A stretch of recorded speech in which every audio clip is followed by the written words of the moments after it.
Hello student, मैं वीरेंद्र कुमार साहू उद्देश्य tuition के इस यूट्यूब चैनल में आप सभी का स्वागत है। आज से हम कक्षा 11वीं का लेखांकन लेखा शास्त्र कक्षा 11वीं का पहला चैप्टर को हम क्या कर रहे हैं, यहाँ पर स्टार्ट कर रहे हैं, उसको बनाने जा रहे हैं। पहला चैप्टर क्या है कक्षा 11वीं का हमारे पास है लेखांकन समीकरण। ठीक है, अकाउंटिंग इक्वेशन है हमारे पास, जो इसका पहला चैप्टर है। बहुत बढ़िया चैप्टर में से एक है लेखांकन समीकरण। ठीक है, जिसे एग्जाम में 4 से 6 अंक में दिया जाता है, 11वीं कक्षा के अकाउंट में दिया जाता है। ठीक है, तो आज हम देखेंगे लेखांकन समीकरण देखेंगे, जो पहला चैप्टर है। जितने भी स्टूडेंट है 11वीं क्लास के वो विशेष रूप से देखेंगे इस वीडियो को। लेखांकन समीकरण क्या होता है और इसके बनाने के नियम क्या है, उसको किस प्रकार से बनाया जाता है, इस विशेष वीडियो में हम बता रहे हैं इसमें लेखांकन समीकरण का कक्षा 11वीं का। ठीक है, तो चलिए सबसे पहले स्टार्ट करते हैं लेखांकन समीकरण का अर्थ। ठीक है, लेखांकन समीकरण का अर्थ जान लेते हैं। सबसे पहले मीनिंग ऑफ अकाउंटिंग इक्वेशन का हम क्या जानेंगे, यहाँ पर मीनिंग जानते हैं। ठीक है, क्या होता है सबसे पहले इसको देख लेते हैं। लेखांकन समीकरण से तात्पर्य किसी व्यापारिक या गैर व्यापारिक संस्था की कुल संपत्तियों का योग उनके दायित्व के योग के बराबर होती है। ठीक है, जिस प्रकार से हम बिजनेस स्टार्ट करते हैं, व्यापार चालू करते हैं, उसमें क्या होता है हमारी सभी संपत्तियां लगाते हैं और संपत्तियों के साथ क्या हो जाती है, हमारे दायित्व भी उतनी बराबर हो जाती है। ठीक है, लेखांकन समीकरण में ये बताया गया है हमें कि जितने भी हमारी संपत्तियां होती हैं उसी के बराबर क्या हो जाती है, हमारी दायित्व हो जाती है। जैसे कि हमने व्यापार में पैसे लगाए हैं। ठीक है, व्यापार में क्या किया, हमने पैसे लगाए व्यापार में, तो व्यापार का दायित्व बनता है कि वो पैसे हमें क्या करे, वो लाभ के रूप में प्राप्त करवाए। ठीक है, किसको, व्यापारी द्वारा।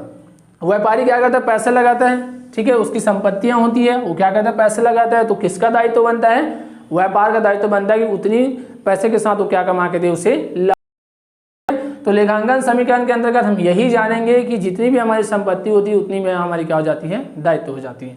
ठीक है, कुल संपत्तियों का योग उनके दायित्व के योग के बराबर होने से है, अर्थात उनके पास जितनी संपत्तियां होती है उतनी उनके क्या हो जाते हैं, यहाँ पर दायित्व हो जाते हैं। ठीक है, जितनी उनकी संपत्तियां होती है उसी प्रकार क्या हो जाती है, उनकी उतनी दायित्व हो जाती है। दायित्व ऐसे अल्पकालीन दायित्व होता है, दीर्घकालीन दायित्व होता है, उसी प्रकार संपत्तियां भी यहाँ पर होती है। ठीक है, हम इसे अलग अलग भाग में देख लेंगे। ठीक है, संपत्ति पक्ष ये एसेट्स बोलते हैं इंग्लिश में, इसे बोलते हैं दायित्व जो लायबिलिटीज है। ठीक है, इनका अर्थ जानना बहुत जरूरी है। अगर लेखांकन समीकरण बनाना है तो इनको हमें जानना जरूरी है। ठीक है, और कक्षा 11वीं में जो भी छात्र आते हैं वो उसके लिए क्या हो जाता है, नया सब्जेक्ट हो जाता है।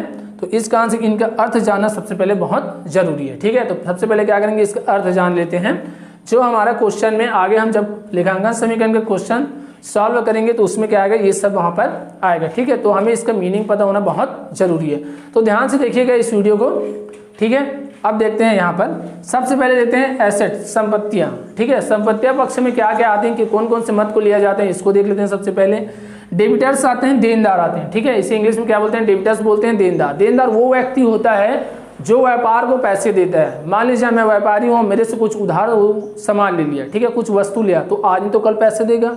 और देने वाले क्या बोलते हैं हम लोग, देनदार बोलते हैं। ठीक है, वो उधार लेने वाला व्यक्ति क्या कहलाता है, देनदार कहलाता है। ठीक है, तो ये क्या हो जाएगा, डेबिटर्स होता है। जो व्यापार से क्या करता है, उधार में सामान लेता है और बाद में क्या करता है, वो पैसे को देता है, उसे हम क्या कहेंगे, यहाँ पर देनदार कहेंगे। तो सीधी सी बात है, व्यापार में संपत्ति हो जाएगी देनदार, क्योंकि आज नहीं तो कल देनदार से में पैसा मिलेगा ही मिलेगा। ठीक है, इसलिए किस पक्ष में लिखा जाता है, उसे संपत्ति पक्ष में लिखा जाता है। ठीक है, उसके बाद आता है कैश आता है, रोकड़ आता है, वो भी संपत्ति है। जब हम व्यापार स्टार्ट करेंगे तो नगद पैसा लगाएंगे उसमें। ठीक है, तो ये क्या हो जाएगी, वहाँ पर ये हो जाएगी नगद पैसा, क्योंकि स्टार्ट करने से हम क्या लगाते हैं, कैश वहाँ पर लगाया जाता है। ठीक है, उसके बाद स्टॉक आता है। ठीक है, स्टॉक होता है, वो भी संपत्ति है।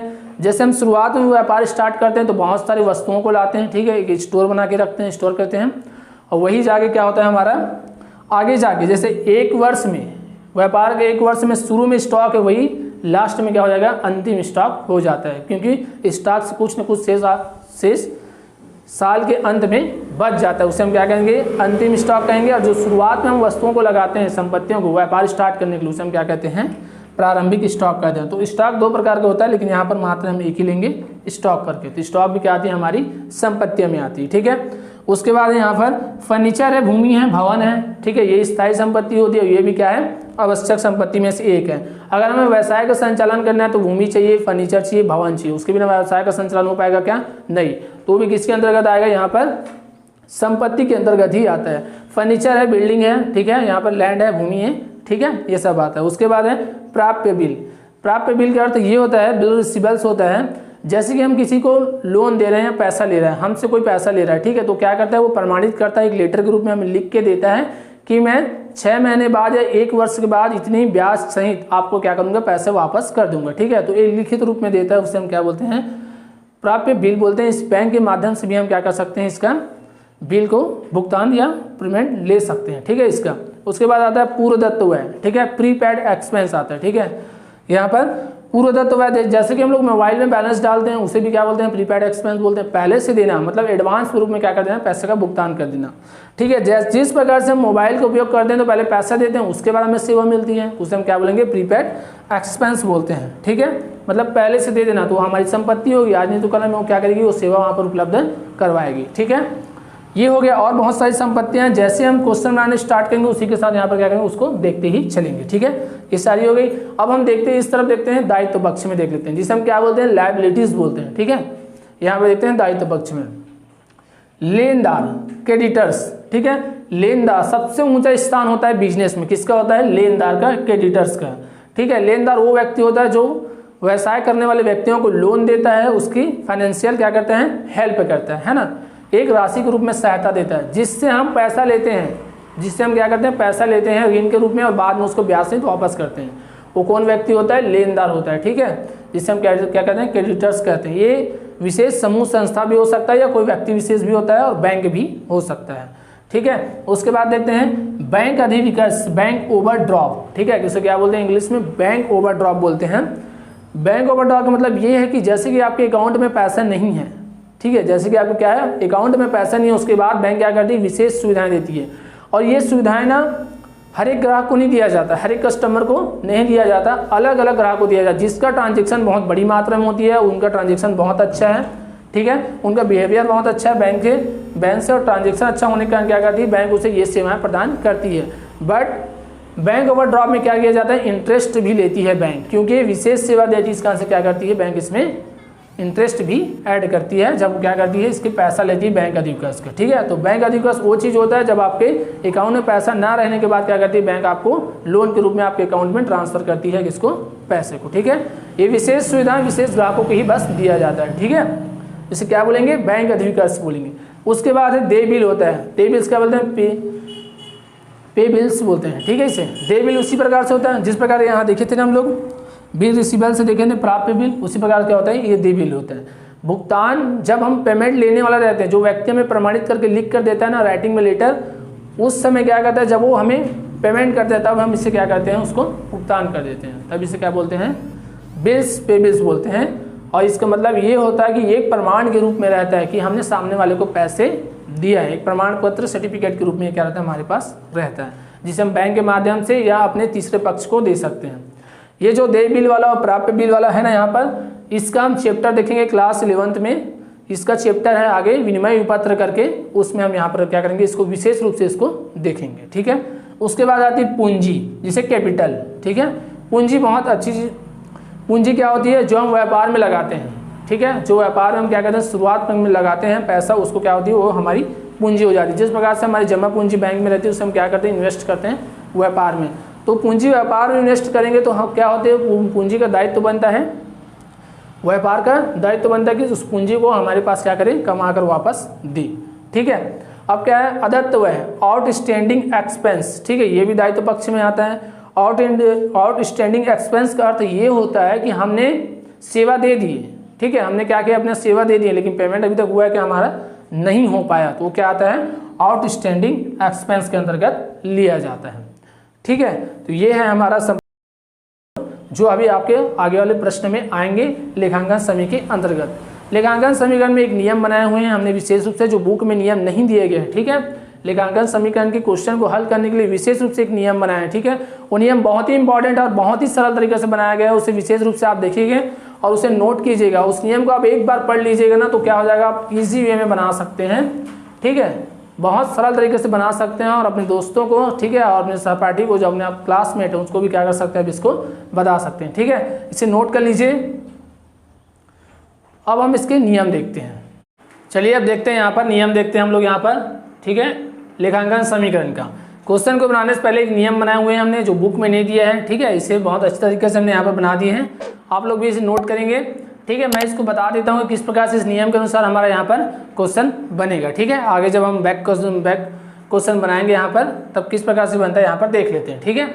सबसे पहले देखते हैं यहाँ पर व्यापार प्रारंभ किया, ठीक है। व्यापार प्रारंभ करेंगे तो सीधी सी बात पैसा लगाएंगे, वहाँ पर हम व्यापार में क्या लगाएंगे, वहाँ पर पैसा लगाएंगे, ठीक है। तो रोकड़ क्या हो जाएगा, प्लस हो जाता है, ठीक है। उसी के साथ हमारी जो पूंजी रहेगी, व्यापार में जो पूंजी रहेगी हमारी, पैसा क्या होगा, नगद रूप में जाएगा और वस्तु के रूप में हो जाएगा, तो उसमें क्या होगी, हमारी पूंजी में भी वृद्धि होगी।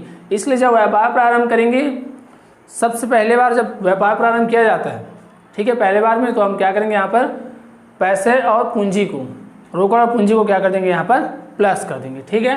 व्यापार प्रारंभ किया गया। उसके बाद क्या हमारे पास नगद माल खरीदा, ठीक है।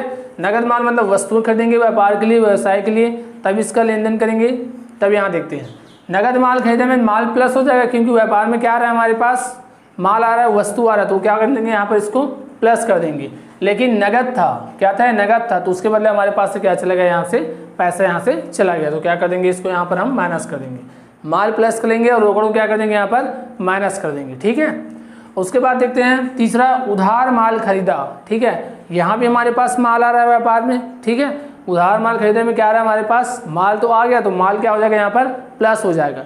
लेकिन लेनदार, ठीक है, यहाँ पे नगद था क्या, नहीं था, हमने किसी भी चीज़ को, वस्तु को क्या किए, उधार खरीद ले, तो आज नहीं तो कल उसको पैसा देना पड़ेगा, तो किसको देंगे, लेनदार को। जो हमसे पैसा लेगा वो क्या कहलाएगा, लेनदार। तो यहाँ पर माल प्लस हो जाएगा और क्या प्लस होगा, यहाँ पर लेनदार प्लस हो जाएगा, ठीक है। उसके बाद है नगद माल बेचा, ठीक है। अब माल बेचेंगे, वो भी नगद बेचेंगे, सीधी बात है, किसी वस्तु को बेचेंगे तो हमारे पास क्या आ जाएगा, यहाँ पर पैसे आ जाएगा, ठीक है। और वो वस्तु क्या हो जाएगा, हमारे पास से चला जाएगा। तो यहाँ पर क्या करेंगे, माल माइनस हो जाएगा और रोकड़ क्या हो जाएगा, प्लस हो जाएगा, ठीक है। किसी भी वस्तु को नगद बेचने पर क्या हो जाती है, पैसे आ जाती है और वस्तु हमसे, हमारे पास से क्या हो जाता है, चला जाता है, ठीक है। अब यहाँ पर देखते हैं हम 5वां नंबर देख लेते हैं, ठीक है। उधार माल बेचा, उधार माल बेचेंगे, सीधी बात है, माल तो चला गया लेकिन पैसा आया क्या, हमारे पास से नहीं आया, ठीक है। तो माल माइनस, ठीक है, वस्तु हमारे पास से क्या हुई, चले गई, ठीक है। लेकिन नगद पैसा आया क्या, नहीं आया, क्योंकि यहाँ पर उधार बेचे, ठीक है, क्रेडिट परचेस हुआ, ठीक है। यहाँ पर तो देनदार प्लस, ठीक है, हमसे जो उधार लिया है वो व्यक्ति बाद में हमको पैसा देगा, तो क्या हो जाएगा, देनदार हो जाएगा। तो यहाँ पर देनदार प्लस हो जाएगा और माल क्या हो जाएगा, यहाँ पर माइनस हो जाएगा, क्योंकि हमने क्या किया, उधार वस्तु को बेचे हैं, ठीक है। अब उसके बाद देखते हैं 6 नंबर को देख लेते हैं, देनदार से प्राप्त, ठीक है। यहाँ पर उधार माल खरीदा था देनदार ने, तो आज नहीं तो कल पैसा हमको देगा वो, तो यहाँ पर क्या कर रहा है, देनदार से प्राप्त। अब देनदार से हमें क्या प्राप्त हो रहा है, नगद पैसे प्राप्त हो रहा है, ठीक है। तो रोकड़ प्लस, व्यापार में अगर पैसा आ रहा है, सीधी बात है, उसे हम क्या कर देंगे, यहाँ पर प्लस करेंगे, ठीक है। और देने वाला व्यक्ति कौन था, देनदार। तो देनदार देखिए, हम एक खाता बनाते हैं, जब इसका प्रारूप बनाएंगे आगे वीडियो में देखेंगे नेक्स्ट वीडियो में, तो वहाँ पर हम क्या करेंगे, देनदार का कॉलम बनाएंगे, रोकड़ का कॉलम बनाएंगे, ठीक है। और व्यक्ति जो देनदार हमें, हमारे मान लो जाए 10,000 रुपये देने वाला था हमको, ठीक है, दे दिया, तो वो रहेगा क्या, देनदार, अब देनदार नहीं रहेगा, ठीक है। इसलिए क्या करेंगे, देनदार को माइनस कर देंगे और देनदार की जगह क्या आ गया, हमारे पास 10,000 की रोकड़ आ गई, ठीक है, कैश आ गया, तो उसको क्या कर देंगे, यहाँ पर प्लस कर देंगे, ठीक है। लेनदार को नगद भुगतान, ठीक है, जिससे वो क्या कहते हैं, हमें देने रहते हैं। व्यापार जिसको पैसा देता है जो व्यक्ति को, उसे क्या कहते हैं, लेनदार कहते हैं। हमसे लेने वाला व्यक्ति क्या होगा, लेनदार हो जाएगा, ठीक है। तो लेनदार का भुगतान करेंगे तो रोकड़ माइनस हो जाएगा, क्योंकि नगद पैसा जाएगा हमारे पास से व्यापार से। और दूसरी बात, लेनदार भी बचेगा क्या, ठीक है। 500 का मान लीजिए कोई लेनदार है, 500 रुपये हम लेनदार को दिए, तो हमारे पास से नगद पैसे भी चला गया और लेनदार भी रहेगा क्या, हमारे पास से नहीं रहेगा, ठीक है। इसलिए क्या हो जाएगा, रोकड़ भी माइनस हो जाएगा और क्या हो जाएगा, हमारे पास से लेनदार भी माइनस हो जाएगा, ठीक है। उसके बाद देखते हैं 8वां नंबर देखते हैं, सभी व्यय, ठीक है, जितने भी प्रकार के व्यय होते हैं, व्यापारिक व्यय होते हैं, एक्सपेंस होते हैं, डायरेक्ट और इनडायरेक्ट दोनों प्रकार के होते हैं, तो वह क्या होता है, हमेशा माइनस हो जाता है, ठीक है। वो नगद भी माइनस हो जाएगा, साथ में क्या आगे पूंजी भी माइनस हो जाती है। कभी कभी ये व्यय क्या हो जाती है, बड़ी रूप में होती है, तो क्या करना पड़ता है, हमारी जो जमा पूंजी रहती है व्यापार की, उससे भी निकाल कर इस व्यय का क्या करना पड़ता है, भुगतान करना पड़ता है, ठीक है। इसलिए रोकड़ माइनस हो जाती है और क्या माइनस हो जाएगी, यहाँ पर पूंजी भी माइनस हो जाएगी, ठीक है।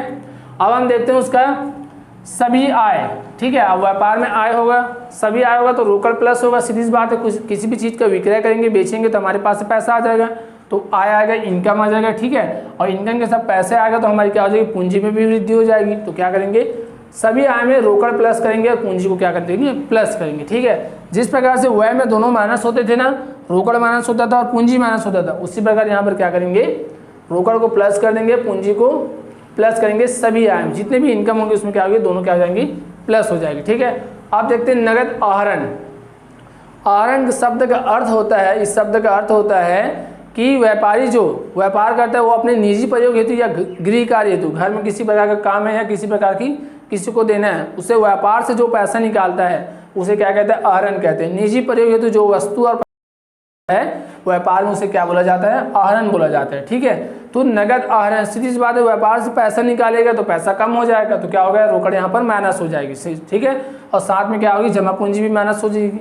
नगद पैसा तो जा रहा है, साथ में जो हमारी पूंजी थी, ठीक है, जो रखते हैं हम लोग यहाँ पे बैंक में रखते हैं, यहाँ गुल्लक बनाकर रखते हैं, ठीक है, उसमें क्या लेंगे, उससे पैसा निकालेंगे और प्लस क्या होगी, नगद पैसा भी जा रहा है, हमारी जमा पूंजी भी जा रही है। इसलिए नगद आहरण में क्या हो जाएगा, रोकड़ माइनस हो जाएगा और पूंजी भी क्या हो जाएगी, यहाँ पर माइनस हो जाएगी। ठीक है, उसके बाद माल का आहरण देख लेते हैं। ठीक है, माल मतलब किसी भी वस्तु का, जैसे कि कोई स्टोर हो गया, स्टोर किराना स्टोर हो गया, उससे कोई क्या करते हैं, कोई भी व्यापारी है वो क्या करते हैं, अपने घर गृह कार्य के लिए या घर के प्रयोग के लिए वस्तुओं का उपयोग करता है, तो क्या हो जाएगा, वो आहरण के अंतर्गत आता है। निजी प्रयोग हेतु क्या कर रहा है, वो अपने उपयोग कर रहा है, ना कि उसे बेच रहा है। ठीक है, तो इसमें क्या हो जाएगा, वस्तु मतलब माल माइनस हो जाएगा और पूंजी भी यहाँ पे क्या हो जाएगी, माइनस हो जाएगी। क्योंकि पूंजी इसलिए माइनस होती है क्योंकि वस्तु को खरीदने के लिए हमने उसमें पैसा लगाया था, हमारी जमा पूंजी। इस कारण से जब वस्तु को निजी प्रयोग हेतु लिया जाएगा तो माल माइनस हो जाएगा और साथ में क्या माइनस हो जाएगा, पूंजी भी माइनस हो जाएगा। ठीक है, अब देखते हैं 12वां नंबर देखते हैं, बैंक से ऋण।